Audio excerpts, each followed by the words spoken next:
quando você falou dessa época, eu me lembrei muito da minha infância e adolescência, porque a gente brinca que o Santista dessa época, de 84 para até 2002, naquele 18 anos de fila, a gente brinca que nós somos não os meninos da vila, os meninos da fila. Da fila.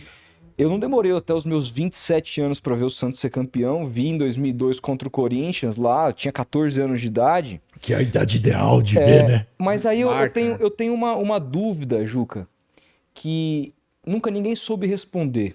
De uma maneira geral, a torcida de futebol no Brasil ela é formada por vitórias e derrotas.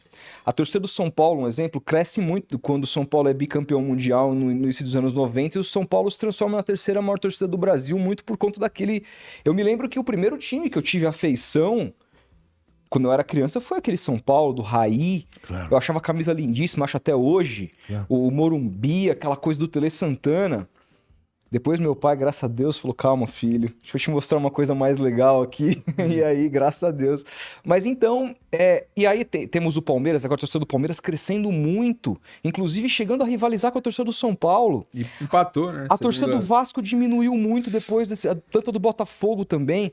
Eu li uma matéria de placar dos anos 80, quando o Santos vai jogar a final do Brasileiro de 83 contra o Flamengo do Maracanã, que acho que até hoje é o maior público da história do Maracanã, naquele momento, em dado momento da matéria, dizia que a torcida do Santos era a segunda maior de São Paulo, só era atrás do Corinthians. Eu fiquei embasbacado com aquilo em 83.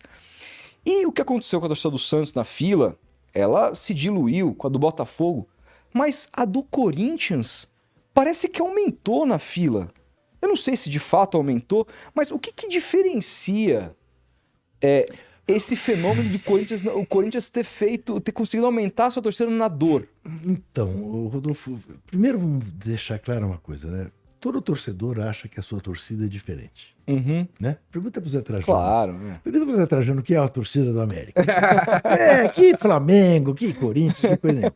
Né? Agora, de fato acontece com o Corinthians algo que já se tentou estudar, chegar a uma definição, né? Tem aquela definição belíssima do José Roberto de Aquino, que era um jornalista que fez assessoria de imprensa para o Corinthians, morreu cedo também, que dizia que todo clube tem uma torcida, no Corinthians é o inverso, é a torcida que tem o clube. Né? Tem essas coincidências, que são coincidências, mas que acabam, por coincidir tantas vezes, fazer um lastro. Né? A primeira faixa da anistia foi aberta pela torcida do Corinthians no Morumbi, num Corinthians e Santos. Democracia corintiana caminhando junto com a campanha das diretas. Talvez o momento político mais importante de um clube na história do mundo. Exato. Pelo menos o mundo trata assim. Né? Outro dia eu até achei engraçado, porque há anos que eu falo isso, que o magro Dr. Sócrates vai entrar para a história como Che Guevara do futebol, e o The Guardian deu uma matéria chamando ele de Che Guevara do futebol. Só o The Guardian, que para quem não conhece é um dos maiores jornais do mundo. Isso. Eis que há o fenômeno dos excluídos, que são solidários. O contingente de nordestino aqui em São Paulo, que torce para o Corinthians, é enorme. Enorme. Né?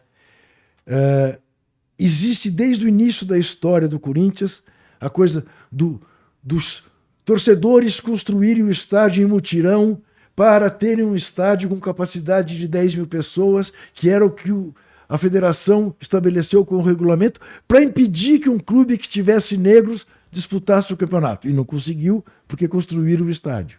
No peito e na raça. Não conhecia essa Isso, história. no peito e na raça. Então isso tudo vai cimentando uma história que o sofrimento exacerba. Aquilo que eu te falei no começo desse nosso papo. Quantas vezes a gente não foi para o estádio para se ver, sabendo que a gente ia sair derrotado? Uma coisa de comunidade, de irmandade, meio religiosa, Isso, assim, né? Meio religiosa. Meio religiosa. Né? Então, aquela coisa de dizer, o Corinthians é um estado de espírito. E o que me deixa impressionado, e aí eu procuro olhar isso até com um olhar sociológico, com a maior isenção que eu possa. Claro, claro. Tá? Que é o que me impressiona. Você fala com um jogador que jogou no Corinthians e no Flamengo, no Palmeiras e no Vasco, no São Paulo, e eles dizem, não, o Corinthians é diferente. Todos eles dizem. É quase que o Corinthians é diferente. É. Não, mas por quê? Ah, a torcida não para. Eu falei, mas não é verdade, já cansei de ver a torcida vaiar durante o jogo. Que história é essa que a torcida não para? Ainda mais Itaquera, né? Não é verdade, né? Agora, nesse momento, de algum tempo para, desde a briga do Andrés com o Juvenal, a torcida do Corinthians corre um risco em termos de crescimento. Porque se você observar, a partir do momento que o Corinthians deixou de frequentar o Morumbi, no Pacaembu você já via o embranquecimento da torcida. Porque, é claro, não tinha mais um estádio para 70 mil para atender o Corinthians, tinha um de 40 mil, a seleção foi feita como? Majorando o preço de ingresso. Subia, né? Claro, oferta e procura. Né?